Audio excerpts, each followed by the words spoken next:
खुलुमबाय नमस्कार welcome back to big solar YouTube channel स' दिनैनि भिडिअ'आव मा जागोन होनना थाम्बनेल टाइटेल नायनानै मिथिखाबाय जानांगौ फेसबुकआव आंनि भिडिअ'फोरा भाइरेल जादोंमोन दुबाइनि बागै मिथिनो लुगैदोंमोन आंनि बागैबो मिथिनो लुगैदोंमोन थ' आङो मोनसे भिडिअ बानायदों दायो आङो दुबाइआव बोरै फैनाय मा जबनि थाखाय फैनाय आं मा स्ट्रागल खालामनाय ओमफ्राय मा जब मोनखो ओमफ्राय दायो मा खालामनानै दंबाय थायो थ' गिबियावनो आङो दुबाइआव फैनायनि सिगां मोनसे जब लेटार मोनदोंमोन अफार मोनदोंमोन इन्टारभिउ होनानै बेनो जाबाय गभार्नमेन्ट अफ दुबाइ मुनिसिपाल जायगायाव दुबाइआव फैनो थाखाय मा खालामखो गिबियावनो पासपर्ट बानायबाय पासपर्ट बानायनायनि उनाव आङो भिजा बानायबाय भिजा बानायनायनि उनाव आङो टिकेट लाबाय टिकेट लानानै आङो बे गभार्नमेन्ट अफ दुबाइ मुनिसिपालिटिनि जब अफार लेटारखौ लानानै आङो दुबाइआव फैबाय फ्लाइ खालामनानै डाइरेक्ट आसामनिफ्राय मुम्बाइसिम मुम्बाइनिफ्राय दुबाइआव फैनायनि उनाव मा खालामखो आङो अफिसाव थांबाय अफिसाव थांनानै रायलायबाय आंनि जबनि बागै आरो जबनि बागै रायलायनायनि उनाव बिथांमोना बुंबाय नोंथांखौ एसे नेनो गोनां जागोन नेनांगोन एसे जि जब भेकेन्सि दंमोन बे भेकेन्सिया खालि जाथ'वाखै एसे नेनांगोन दायो दुबाइआव आङो मा स्टेटास लानानै फैदोंमोन भिजाया आंनिया भिजिट भिजामोन दा भिजिट भिजायाव आङो 2 माहनि बारा थानो हाया आं दायो दुबाइआव मा खालामबाय थानो न'आव थांफिनबाबो फैसा खरस जाफिनगोन बिनि थाखाय आं मा सानबाय जेब्लासिम बे जबा जाया बे दुबाइनि गभार्नमेन्ट अफ दुबाइ मुनिसिपालिटिनि जबा जाया अब्लासिम आङो गुबुन इन्टारभिउ होनाय नायगोन होननानै आङो सानबाय गावनो दुबाइआव थानोबाथ' फैसा रां खामायनांगोन बिनि रुमफोरा जानाय लोंनाय गासैबो बिराद एक्सपेन्सिभ आरोना थ' आं मा खालामखो इन्टारभिउ होबाय मोनसे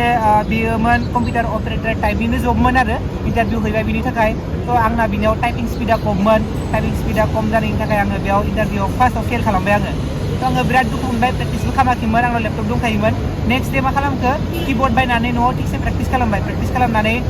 फिन 2 डेजनि उनाव आङो फिन इन्टारभिउ होनो थांबाय बे सेम जायगायावनो आरो इन्टारभिउ होनानै आङो बेखौ पास खालामबाय सेकेन्ड टाइमाव आं इन्टारभिउ पास खालामबाय जबबो लाबाय जइनबो खालामबाय ओमफ्राय सेलेरियाबो मोजाङानोमोन बेबायदिनो सेममोन आरोना नियार बाइ 1 लाख बिदि मोनदोंमोन आरो ओमफ्राय खिन्थु जबखौ आङो मोजां मोनासै मायबा जाहोननि थाखाय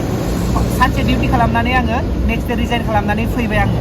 रिजाइन खालामनानै दायो आङो बे दुबाइ गभार्नमेन्ट अफ दुबाइ मुनिसिपालिटिनि जबाबो जायाखै बिथिं बे जबखौबो आङो रिजाइन खालामबाय दायो मा खालामनो दायो आङो बिराद एप्लाइ खालामबाय इन्डिडआव एप्लाइ खालामबाय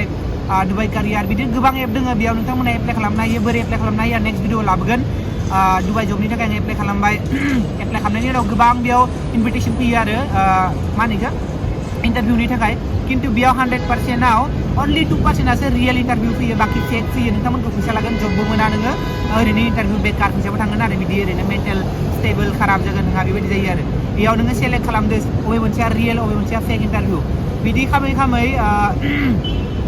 इन्टारभिउ हैबावबाय आं मोनसेबाव बे इन्टारभिउआ जाबाय मोनसे शपिं मलावमोन आरो शपिं मलावमोन ओमफ्राय बे इन्टारभिउखौ हैबाय आङो हैनानै बै इन्टारभिउ आंनिया मोजां जादोंमोन मोजां जानाय लोगो लोगो आं एज ए केशियार जब मोनबाय आं दायो एज ए केशियार जब मावगासिनो दङ बिनि अनगायैबो आङो फेक इन्टारभिउबो हैदोंमोन फैसा बिदोंमोन आंनाव आङो फैसा होआखैमोन थ' बिदि आरोना बासिनानै दा फेक इन्टारभिउनि थाखाय आं दायो दुबाइआव एज ए केशियार जब मावगासिनो दङ आं हायोब्ला बे जबखौ आपडेट खालामनानै बेलेग जब लानो नाजागोन सानगासिनो दङ दायो थ' बेनोसै आरो दुबाइनि जबनि बागै इनफरमेसन मोननोबा बा मिथिनो लुगैदोंबा आं चेनेलखौ साबस्क्राइब खालामनानै ला दायो दिनै एसे फ्रि नालाय एसे भिडिअ बानायबाय दे होमब्ला लोगो मोनसेखौ